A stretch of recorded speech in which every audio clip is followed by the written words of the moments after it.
Stell dir vor, du kommst nach einem langen Tag nach Hause und betrittst zwei unterschiedliche Räume.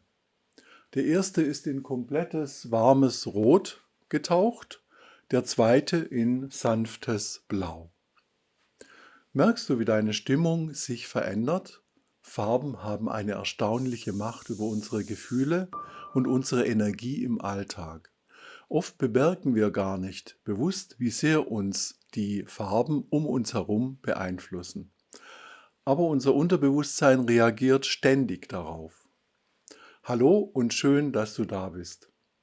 Heute geht es um ein Thema, das du vielleicht unterschätzt, nämlich um Farben. Sie sind ständig um uns herum, aber was sie mit unserer Stimmung und unserem Energielevel oder sogar unserer Persönlichkeit machen, ist wirklich spannend. Wenn du wissen willst, warum dich Blau vielleicht entspannt, Rot dich aktiviert oder warum du bei Orange einfach nur Hilfe denkst, dann bleib unbedingt dran. Denn die Macht der Farben ist größer als man denkt und vielleicht entdeckst du dabei auch ein bisschen mehr über dich selbst.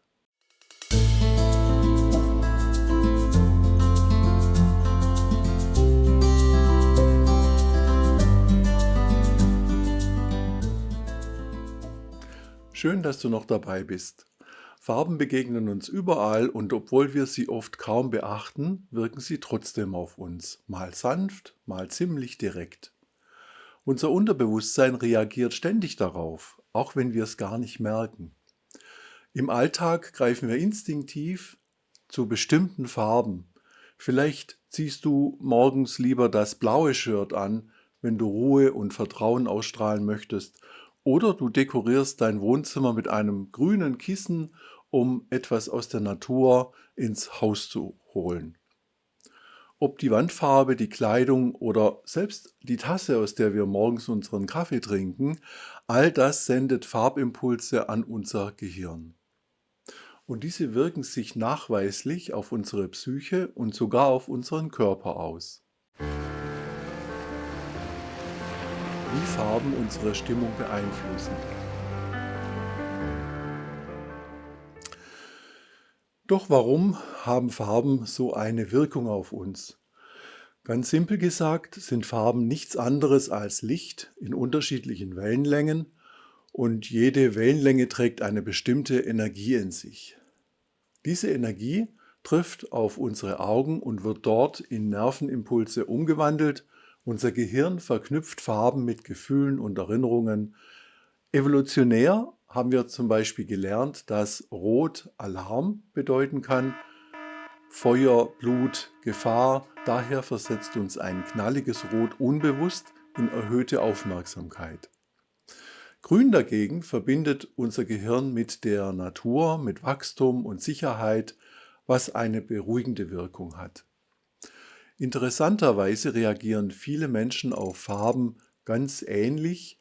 Warme, kräftige Farbtöne wie Rot, Orange oder leuchtendes Gelb wirken oft aktivierend. Sie ziehen die Aufmerksamkeit auf sich und lassen den Puls ein bisschen schneller schlagen. Deshalb können solche Farben energetisch pushen. Ein rotes Objekt im Blickfeld kann buchstäblich belebend wirken. Kühle Farben wie Blau oder weiches Grün dagegen signalisieren Entspannung und Ruhe. Man fühlt sich eher gelassen und konzentriert. Studien zeigen zum Beispiel, dass Menschen in einem rot gestrichenen Raum detailorientierter und gründlicher arbeiten, während in blau gestrichenen Räumen die Kreativität steigt. Farben beeinflussen uns aber nicht nur im Arbeitskontext, sondern wirklich überall. Hast du dich schon mal gefragt, warum Fastfood-Ketten so oft auf knalliges Rot und Gelb setzen? Rot macht hungrig und suggeriert Dringlichkeit. Gelb wirkt fröhlich und aufmerksamkeitsstark.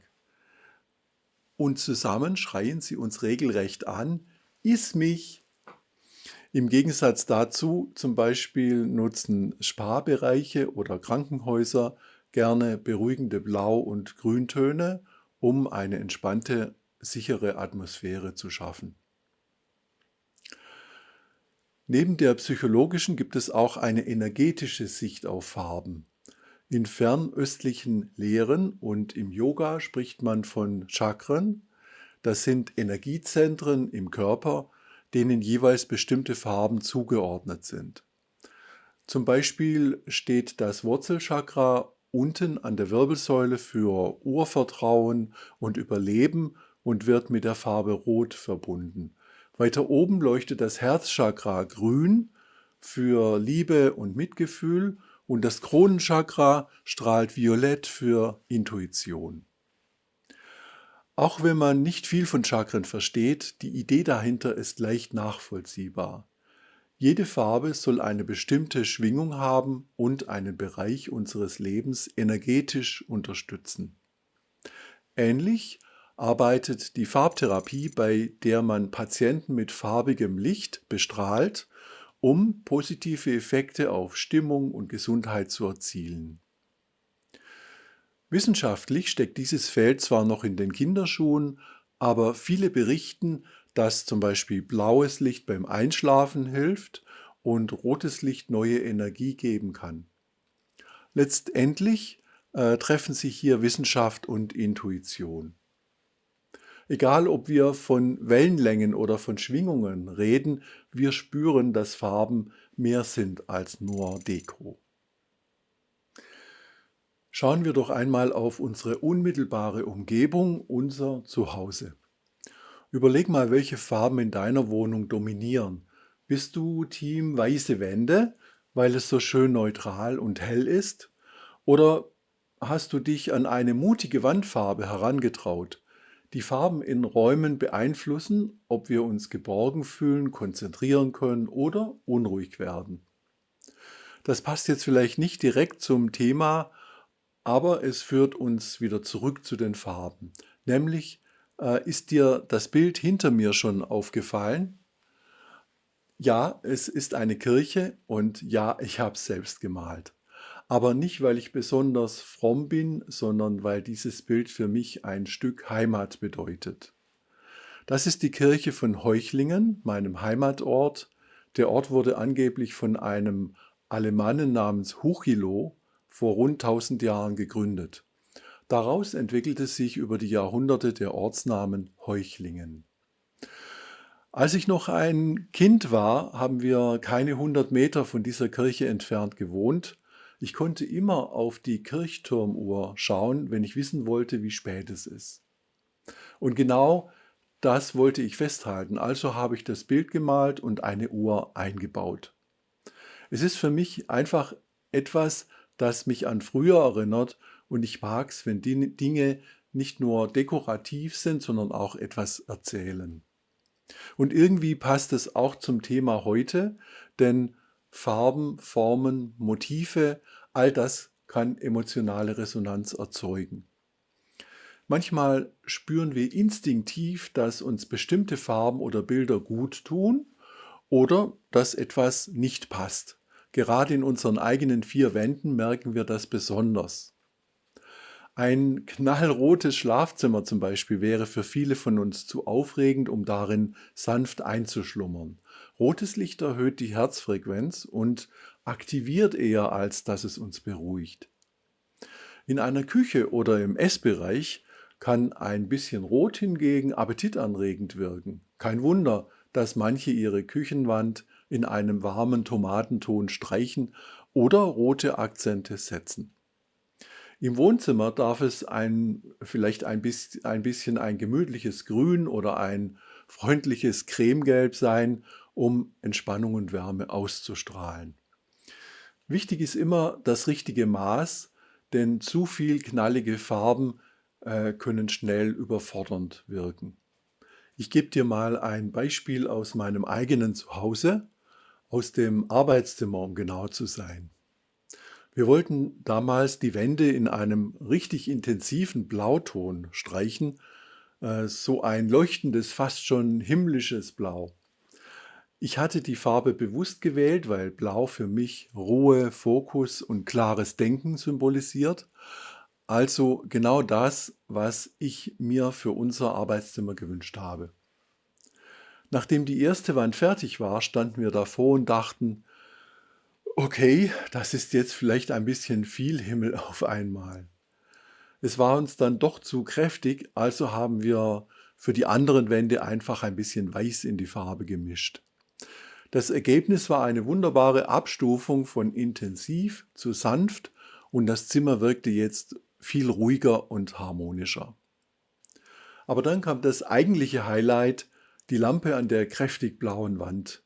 Ich wollte dort gerne was dazu malen, aber wie, wenn genau dort eine Lampe hängt?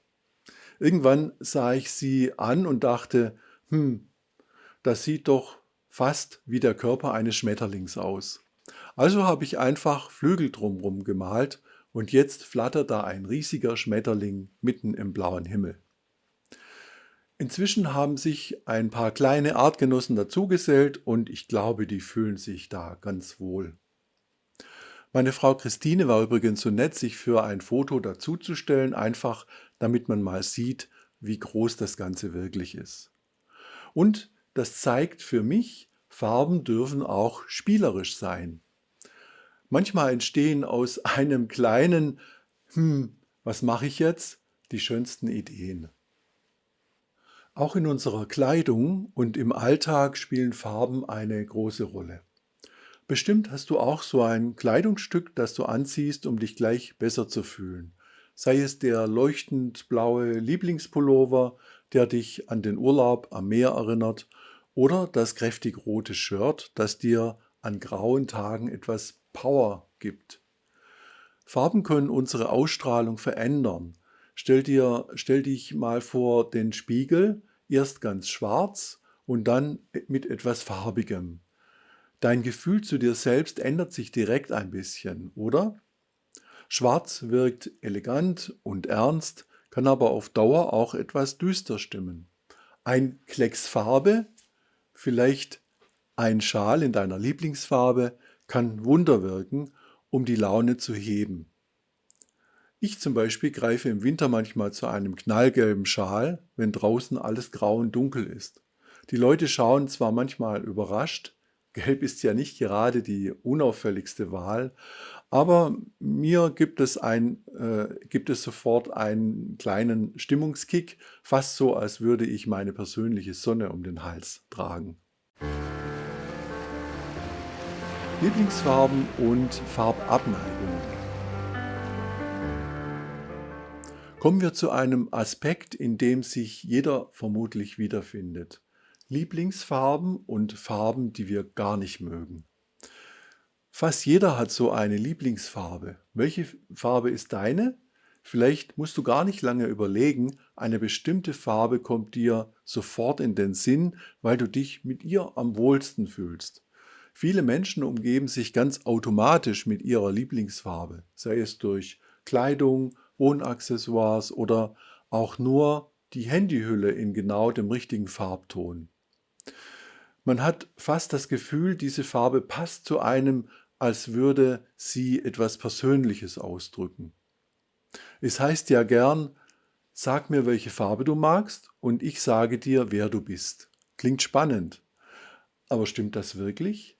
Nun, hier scheiden sich die Geister. Es gibt tatsächlich Persönlichkeitstests wie den berühmten Lüscher Farbtest, die versuchen anhand deiner Farbvorlieben deinen Charakter einzuschätzen. Ich habe dir unten in der Videobeschreibung eines der wenigen Interviews mit Max Lüscher verlinkt. Vielleicht spannend, wenn du noch tiefer in das Thema eintauchen willst. Wir mögen oft Farben, mit denen wir etwas Positives verbinden. Die Lieblingsfarbe hat also viel mit schönen Erfahrungen, Prägungen und sogar kulturellem Hintergrund zu tun. Ein einfaches Beispiel: Blau ist weltweit eine der beliebtesten Farben. Kein Wunder, erinnert es uns doch an das Meer, an den weiten Himmel oder klares Wasser. Diese Assoziationen lösen ein Gefühl von Ruhe und Freiheit aus. Im Gegensatz dazu rangieren Farben wie Braun oder ein trübes Orange weltweit eher am Ende der Beliebtheitsskala. Warum? Vielleicht weil Brauntöne uns an Unangenehmes erinnern, Schmutz, Verfall oder weil sie weniger leuchten als andere Farben. Orange wiederum ist sehr grell und kommt in der Natur außer bei Sonnenuntergängen oder eben bei Orangen eher selten großflächig vor, was es für manche Augen anstrengend macht. Vielleicht findest du dich ja in manchen Klischees wieder. Rotliebhaber sollen temperamentvoll und leidenschaftlich sein, Blaufans ruhig, verlässlich und Grün steht für Ausgeglichenheit und Naturverbundenheit, Gelb für Optimismus und Kreativität.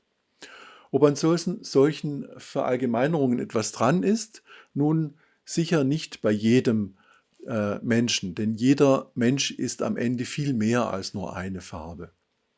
Trotzdem macht es Spaß, sich in solchen Beschreibungen ein bisschen zu finden, ähnlich wie bei Horoskopen. Man liest etwas und denkt, ah ja, irgendwie passt das zu mir. Und selbst wenn nicht alles zutrifft, schadet es ja nicht, sich ein paar positive Eigenschaften einzureden, oder? Ganz ehrlich, ich bin ja selbst immer wieder erstaunt, wie viel man über sich erfährt, wenn man einfach mal auf seine Lieblingsfarben achtet. Wenn du bis hierher etwas für dich mitnehmen konntest oder einfach neugierig bist, was noch kommt, dann freue ich mich sehr über ein Like und wenn du bei zukünftigen Themen rund um Farben, Energie und Selbstentwicklung gerne dabei sein möchtest, abonniere doch den Kanal. Hier geht es regelmäßig um alltagstaugliche Impulse für mehr Bewusstsein. Genauso spannend wie Lieblingsfarben sind die Farben, die wir überhaupt nicht ausstehen können. Hast du so eine Antifarbe, eine, bei der du sofort nein denkst, sei es bei Klamotten oder Wandfarben? Solche Abneigungen können vielfältige Gründe haben.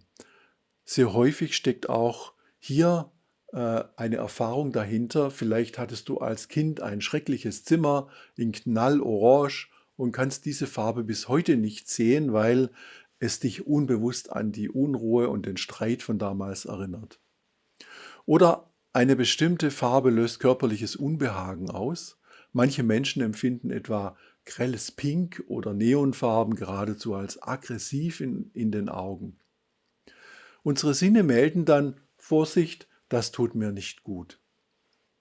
Manche Psychologen und Farbtherapeuten gehen sogar so weit zu sagen, die Farbe, die du am meisten meidest, könnte genau das sein, was dir deinem Leben fehlt.